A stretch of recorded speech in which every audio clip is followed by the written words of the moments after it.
Bien, il faut dire que Macron est un habitué des gifles. Ce n'est pas sa première gifle qu'il prend.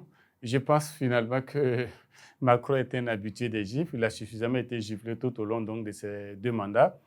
C'est dommage et peut-être c'est ce qui l'empêche de grandir en taille, mais dommage. L'autre élément, il faut dire que ça présente plusieurs éléments ici. Le premier élément, c'est que c'est une humiliation, c'est une gifle reçue par toute la France. Parce qu'il symbolise, il incarne la France. Et quand le président de la République est giflé publiquement, c'est la République elle-même qui ressent cette gifle. Et c'est une humiliation. L'humanité tout entière a assisté à une gifle de la France, de cette petite grande France d'antan. Et c'est vraiment honteux. Moi, je pense que dans un État sérieux, on aurait pu demander vraiment à Macron de démissionner s'il ne peut pas se faire respecter publiquement par sa femme.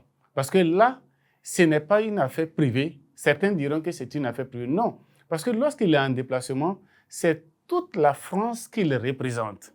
Et alors se fait gifler, surtout où? Au Vietnam. Et le Vietnam a toujours été un pays historique pour la France. Les plus grandes défaites, la première grande défaite coloniale de la France est venue du Vietnam.